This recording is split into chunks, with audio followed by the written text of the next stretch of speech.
I'm Eric Parker. This morning on CT21, it's our retirement show honoring some well-known people in our state who are ending long careers in the public eye this year. We're starting with our own Bruce DePrest. He's been forecasting Connecticut weather for 43 years. His last day on the air here at Channel 3 is this Friday, New Year's Eve. Also here in Studio A today, Ray Dunaway. He's the WTIC AM talk radio show host who's kept many of us company on our drive into work. He's retiring after 29 years on the air. And he made Connecticut the basketball capital of the world. Coach Jim Calhoun announcing his retirement from coaching. He made UConn a name to know, and then launched the men's basketball program at the University of St. Joseph. He's joining us too. It's all ahead this final Sunday of the year. CT21 starts right now.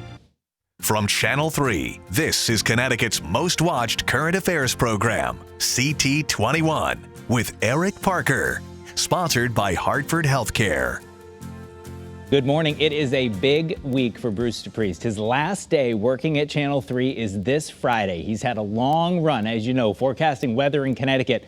We're talking 43 years, and we are all the better for it, for sure. He's joining me now to look back and to look forward, tell us what life will be like when that first snowstorm hits and he gets to watch it unfold on TV as a viewer. I said this to you when you made the announcement. Now, I'm not in the weather department, but that first snowstorm when I got to sit on the couch and drink coffee and watch you all do it was kind of nice. What will it be like for you? For me, I'll miss the excitement of being in here. Of course, sometimes it's 14 or 15 hours when you have a real big storm and all that, but I'm going to enjoy watching the flakes from home this time around when that first blizzard hits in 2022. Yeah, you'll be excited to not be a participant. Exactly. I've seen enough blizzards and hurricanes and snowstorms and tornadoes and severe storms in my career to make me very satisfied. Well, I want to talk to you more about what's ahead, but let's start by looking back over 43 years. Sure. What would you say if you had to, just describe to someone who had never seen it? What's the Bruce DePrest style? My style is alert but don't alarm. Tell people what's coming your way, what you should do in a very calm and collected manner, but I don't want to scare anybody. And I think I've heard a lot of comments over the last several weeks. So many people through letters and emails and on social media have said, you've guided us through storms without scaring us. And that's what I like to be known for, to give the information people need, but yet not scare them and panic them. In this era where everything is clickbait and trying to, make the headline seem so alarming that people feel it necessary to either read it or tune in, why has that been such a success? 43 years is a remarkable run in any business, but certainly in television. Why has it worked? I think it's worked because, of the style that I have. It's the alert but don't alarm kind of a style. Plus, I like to converse with people. I don't like to just be the scientist up there giving weather information.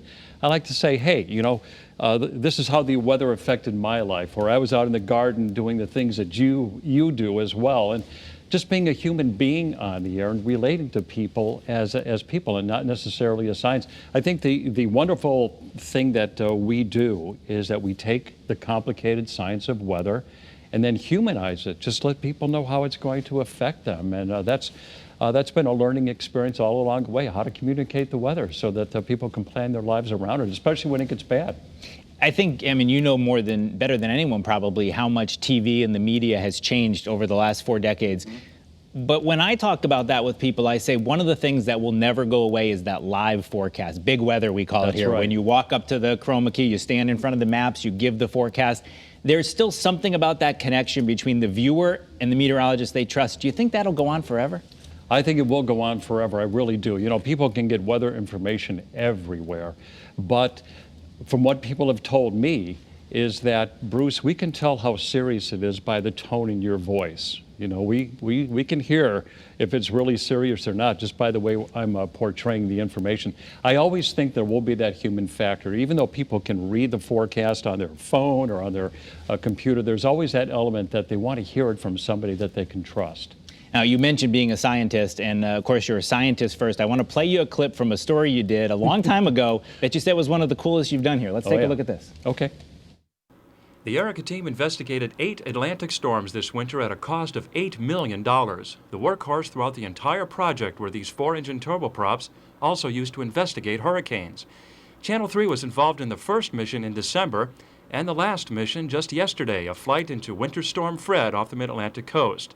On this mission, I brought my camcorder and captured some incredible sights. The ocean just 1,000 feet below looked ominous with high waves and spray rising many feet into the air. As the team headed into the center of the storm, the weather got very rough, with storm clouds just to our north. Moments later, my camera was jolted by the storm, and everything on board that wasn't tied down was scattered throughout the entire plane. On our way back, we flew above the stormy weather, giving me and others on board time to recover from the rough ride. You said that was one of the coolest things you've done here at the station. Tell us what the Erica Project was just in 30 seconds and why it was so big to you. Sure. The Erica Project stands for the Experiment on Rapidly Intensifying Cyclones over the Atlantic, and this was a winter-long project. The idea was to determine how the atmosphere interacts with the warm Gulf Stream to cause storms to really blow up into blizzards and could paralyze many cities along the East Coast. And by doing this winter-long project, 8 missions at a cost of $8 million, I was involved in 2.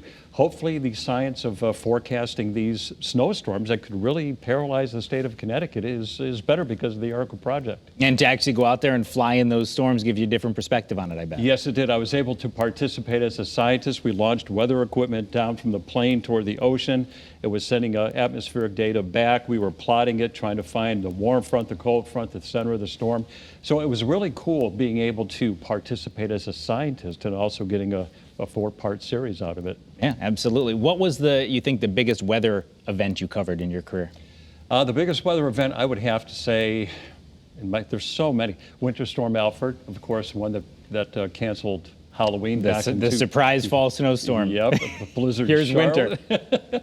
Blizzard Charlotte in 2013. Hurricane Gloria, of course, was one where my son was born the same week. So that was a busy week, having a hurricane and becoming a parent for the first time, all within the span of 1 week. So those are just a few of the big storms that I can remember. You've been chief meteorologist here since 2002. You've seen so many different people come through here during that time. Do you feel like, Mark, Scott, Melissa, Connor, Lauren, you're leaving the viewers with a good team in place and you feel comfortable walking away? Oh, absolutely. These people are top-notch. Mark and I have been working side by side in the Weather Center during the afternoon for many, many years. And it's a well-oiled machine. And you know what? He is so smart. He's a good forecaster. So I think everybody's going to be in good hands. And we got about 30 seconds left. Tell us what's next for Bruce DePrest. What are you doing in 22, Bruce? I've got so many plans. It's almost like work is keeping me from doing them. I mean, you talk about the usual stuff, vacations, golf, but we love to garden. I also want to learn a language and maybe reacquaint myself with the piano. I will probably be busier in retirement than I am working. And that's certainly exciting stuff to look forward to. And like you said, maybe that first snowstorm, you can look out the window and say, yeah, those guys got it. With a nice hot chocolate. There you go. Bruce DePrest, congratulations. It's been an honor and a pleasure working with you, and thank you for being here with us in your last week. Thank you, Eric. All right, we'll be watching on the 31st. One last Bruce DePrest forecast. That's right. All right, thank you. Thank you. We have 2 more retirees to talk to this morning. Coming up later in the program, legendary basketball coach Jim Calhoun. And up next, longtime WTIC AM 1080 radio host Ray Dunaway. We'll be back right after this.